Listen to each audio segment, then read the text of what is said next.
Here on the podcast today, we have with us Rich Robinson, who is a serial founder and currently entrepreneur in residence at Animoca Brands. Rich, it's great to have you on the podcast with us today.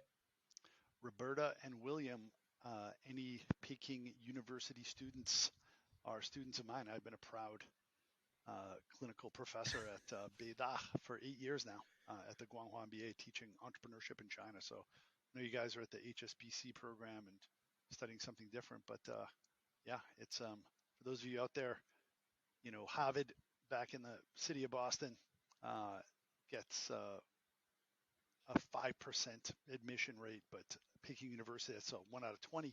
Peking University is like 1 out of 1,200. So they say that Peking University is the Harvard of China, and it's actually not true. Harvard is the Peking University of America. So. Oh, too much. Thank you so much. I told that joke. I gave a guest lecture once at Harvard. I got to drop my R's with my Boston accent, and that didn't get really much of a laugh at all. But oh gosh. Crazy. I didn't actually realize that was the stats, to be honest. I mean, yeah, it's insane. Yeah. And terrific. Rich, can we ask you about your entrepreneurial journey? We can say that it started in China, right? How did you get to China? How did this all started? Let's go back to me being bitten by a radioactive dumpling back in the phenomenal. Back in the 90s. So I went to University of Southern California, and they had an exchange program with Cambridge University. So I studied there in 1888. It's like Harry Potter for grown-ups. It's pre-Harry Potter, but that's what it felt like. And I did the Ugly American Travel Whistle Stop Tour after that. America! And I met this, kind of proud of myself. I've been on the road for 4 weeks. I'm kind of like Indiana Jones. And then I meet this Aussie guy on Walkabout who'd been traveling for, I don't know, mate, 4.5 years. And it was like, my mind was blown. And he told me 2 things. One is he had no money. He just worked and traveled. And the second was he was afraid of flying. So he'd done everything by boat or land. And I thought, like, that's impossible. There's, you know, almost 300 countries and territories. And he's like, yeah, but there's only 4 trips, mate. There's, you know, if the world is a silhouette, think about it. There's North South America, one swath of land. Europe, Asia is a second. Then Africa, then Australia. And that's it. And if you do those 4 trips overland, you can see and hear and feel. But more importantly, mate, you can smell it. You can smell the world. And I was like, I want to smell the world. Inner Cookie Monster say me want to smell world. So I graduated, no money, no job. So I'm like, I'm doing that. I'm just going to work and travel like a crazy Aussie guy. And I was a bartender in the Virgin Islands and then ski bum in Switzerland. And I taught English. This is like the early 90s, taught English in Prague after the revolution, lived in a fishing village in Norway, picked grapes in France, and worked at the BMW factory in Germany, kind of work, travel. And then I hopped on the train. I hitchhiked to Prague, and then I took the train Prague, Ukraine, Moscow, Siberia, Mongolia, Beijing, Hong Kong. And that was 11 days on the train over a 30-day period. And was this the train that goes all the way from Russia right through to Vladivostok and then down into? That's the true Trans-Siberian. There's the Trans-Manchurian, which goes around Mongolia. And then there's the Trans-Mongolian, which cuts through Mongolia. So I wanted to see Mongolia, since I've always had a fascination with that place. I mean, those guys controlled more landmass than any other civilization in the history of the world, and pretty fascinating. Any horse riding out there at all in Mongolia? I know they're pretty famous for it, but certainly, yeah. I was only in the train station, but I'm sure there were probably ponies trotting through there in the early 90s. But yeah, I got to China, and I was doing this overland trip. That was my intention. Let's do an overland trip. Let's see people's facial features and language and architecture and landscape and food just like slowly change. Like overland travel is pretty wonderful in that regard. But then China, I had very low expectations. I'm 55. So the 80s was my, high school, university years, very formative. And it was the Cold War. Russia was going to destroy the world. If Japan, didn't take it over, China was not even, it was still, 89 happens, the wall falls in Berlin, apartheid ends in South Africa, winds of change, that Scorpion song, but then China takes 3 steps backwards with Tiananmen Square.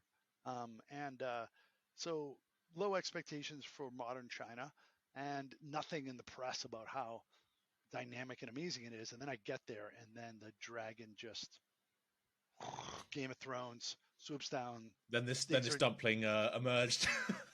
right, yeah, and then um, the dragon dug her talons into me, and then the dragon and I had 2 kids together. Now we're divorced, but we're still good friends. But anyway, thank you. Good night. I fell in love with China. I just felt like Yeah. this is the biggest story of our collective lives.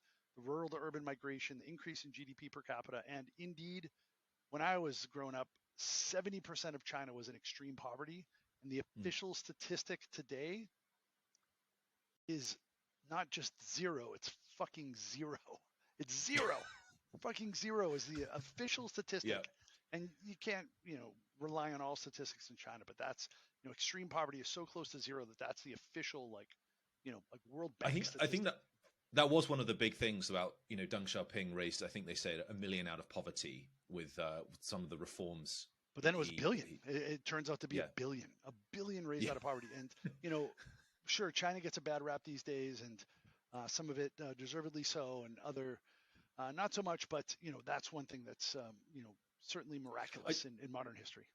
I do think it's interesting the kind of press you get on China, particularly I don't know in the UK, but these days. Yeah, it's always tends to focus on the negative issues. For example, like I speak to people about China, and Avatar was based on parts of China, for example. Zhangjiajie, right? For example, like which is and kind of people are shocked, and I say this to Americans as well. And why do you think it is that we get this kind of sort of press outside of China that's very negative, but when we go there, the experience is very, very different? You talk about the dragon, the talons, the dumplings.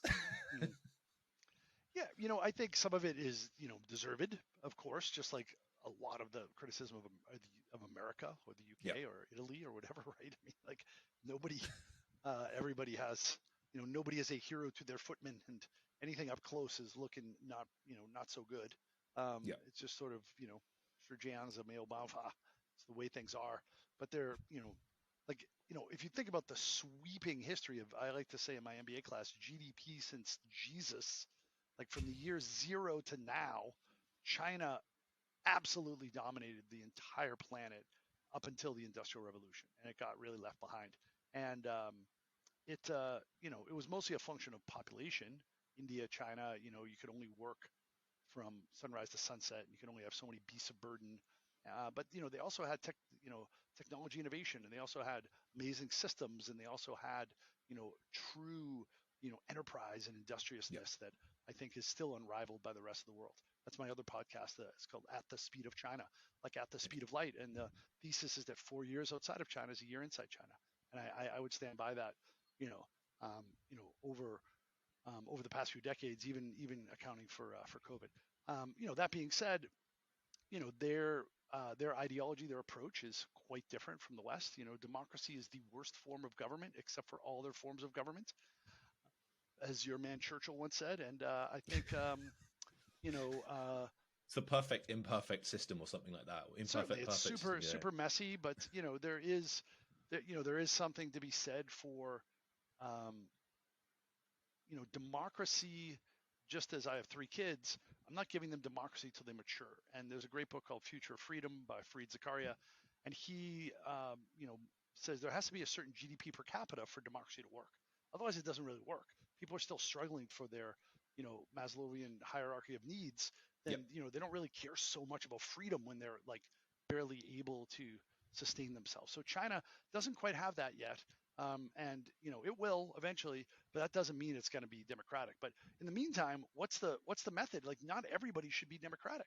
Like, it's not like at least not immediately. I mean, look at Singapore, for example. I think they're kind of one of these sort of grey areas that's sort of not really talked about so much, right? Certainly, Singapore hums, but of course, when you have a tiny population of less than 10 million, and you can control things, then I think that's a different story. But with China, like there is an argument to say that there needs to be some sort of centrally planned government to be able to like keep things going. And the fact is, the average Chinese person, I was married inside a Chinese family for a decade. I had companies, me and one Chinese person and me and 400 Chinese people. And, I was there, I know from the inside, people aren't faking it. People love the government. They do, right? They don't have any expectations that they should have a say because they never had a say. They don't have any expectations that, there needs to be this sort of, uh, you know, I guess big change, you know, sort of, like yeah, and, that's and, sort of and people, but narrated from the I West. think the mask kind of came off in the past few years with COVID, and people are kind of maybe rethinking some things, and maybe some people are relocating. But for the most part, I think don't underestimate China. I think the innovation engine, even though there's a declining, um, the population is, uh, you know, the birth rate is declining, and there's a lot of challenges to be able to compete when they have limited access to semiconductors. And Mm. I think the biggest story of our life right now is China US, and even more specifically like China US AI. And Yep. with the I'm a US citizen and from Boston, and we are adversaries with China, we are cooperation partners with China, and we are competitors to China. It's a very complex, nuanced position that we've never encountered before. Um, with Russia, it was adversaries, not cooperating Mm. partners, not Economy's competitors not as tied together, I at all. suppose. Not at all. Yeah, Yeah. caviar and vodka maybe from Russia. That was it, right? Yeah. So it was easy to be at arm's length. Now it's this weird, messy thing, just like democracy, where wow, they're adversaries. Okay, so let's ban semiconductors and let's eliminate espionage, both Like industrial TikTok or and something like that. yeah, Like, potentially, right. I'm that's a whole nother story there, but yeah, and then but let's also cooperate. Like you can buy our soy and we'll buy your textiles, and let's also compete on tech and other areas as well too. So um, yeah, I believe that engagement is important. Doing some sort yeah. of disentanglement, I don't think is necessarily quite feasible, but I think it's really important to stay closer. Otherwise, then nasty things happen in the shadows. Exactly. And now just turning more towards your, I guess, adventures in China, let's say, Mm. and leading up to sort of being part of Renren. Could you tell us a little bit how you got involved in Renren, and how it kind of blew up? We read your article in the Times, and I'm just keen to find out more about how did you sort of get involved from this sort of, you're backpacking, you're traveling, and then suddenly, Mm. you're involved with this really cool sort of experience in China with a startup. You kind of got the China bug, let's say. So, can you tell us a little bit more about how that happened? Certainly, yeah. So I go to China and I just was like, okay, that's um, visceral, Mm. atavistic, like in my bone marrow. Like I know I got to be in China. I had spent time in Prague after the revolution, and I liked the messiness. I liked the fact that things were still way underdeveloped, and I was like, this is where I belong. And then I got my MBA in Europe at Erasmus University, and that was August of '94. And Mark Andreessen, the founder of A16Z, and Andreessen Horowitz, the founder of LoudCloud, the founder of Yep. um, Netscape, he actually started a browser when he was in university, and it was called Mosaic. So I surfed on the web August of '94 in his browser, and that's when Yahoo was still hosted on a university server, and you could pretty much. What did you do last night? I surfed the internet, like all of the internet, right? It was like, and you couldn't, you run to buy something on Amazon, which I did. You got to go write a check and mail it, and it was clunky, but I was like, this is another epiphany. Like I Yep. didn't have any choice. Just like my second, current, and final wife. Like I was like, wow, like this, yes, please, inner This is it. cookie monster. This is it, Yeah. right? And I think that kind of head, heart, gut, like don't like listen to that shit, right? Listen to Mm. that shit. Get as many experiences as possible, and then and then be like ding ding ding ding. Winner chicken dinner. Go after that. So I was like, all right, China internet, let's do that. And my classmates, I remember having like a dinner, and they were like, Well, I'm in the oil industry, but I really want to go into consulting around energy or Oh like God, I've heard I'm on that the before. I'm on the agency side, but I Yeah. want to go to the client side. What about you? And I'm like, I want to be an internet guy in China. And this is like, 1994, and they're like, you want to be a what and where? Is For this a is this show? one of That's those weird. those? This is one of those tough ones to explain at the Christmas dinner. What are you doing with yourself? Right? Yeah, my buddy got a job at Yahoo, I remember. He was number 17. He hasn't worked in 21 years now, but Yeah. so it's got a good ending. But his parents are like, "Oh, I heard you got a new job. Did you get a big raise?" And he's like, "Took a big pay cut." And they're like, "What's the name of the company?" And they're like, he said Yahoo, and they said Yahoo, and he's like, "Yes," an exclamation point. The company has an exclamation point? Yes, it does. And they're like, "Oh, that's nice to hear, right?" And he was like, "Did I fuck up?" Right? And like, we'll see, right? And I think it's good. I think it's good if you feel like, did I fuck up? Then it's probably a little bit of like, maybe this is the right path, right? Because Yeah. if everybody, if you're like, this is so secure and clear, everybody else is doing it, then like, then you're not, you're leaving too much on the table. You should be taking risks where you're like, this might be kind of dumb, but who knows, right? Let's see. Yeah. So Maybe yeah, it's so I what was like, China, yeah, go ahead. I was thinking maybe it's something that is happening now with Web 3.0 and blockchain technology and all this. Totally, same So thing. yeah, and this is Monkey what you are JPEGs, going bah through humbug. now. Right? What's this bullshit? And I like that's why I got involved in Animoca. I'll go back to Renren, but basically I knew the founder of Animoca back in '97 in Hong Kong, and he's just an extraordinary human being and entrepreneur. And we always stayed in touch, never worked together. And then in 2021, when Web3 really took off with Axie Infinity, that's when he called me, and we were the first money in Axie, and it really took off when they introduced the Ronin sidechain. He's like, you've been through Web 1, Web 2, smartphone, China, where every step along the way, people are like, Web, like Amazon, I can get books at the store, or like, Yep. at the library, right? Or like, that's dumb. Or, uh, you know, Google has no business model, and Facebook, Web 2, Facebook has no business model. Instagram for 1.2 billion, that's bullshit. iPhone, that's a silly toy, no keypad, right? China can't innovate. And now, top three internet companies in the world are TikTok, China. Yep. SpaceX, Shein, and many, many, many other unicorns coming out of China. So I knew that there was I wanted a front row seat at the show. So I went to Hong Kong. I spent 4 years there. I spent 20 almost in Beijing, and yeah, I did 8 startups during that time. And back then it was, you know, when there's a new paradigm shift, either in a market or introduction of like Web3 or smartphone or whatever internet, then a young person can make their way. Like you can Yep.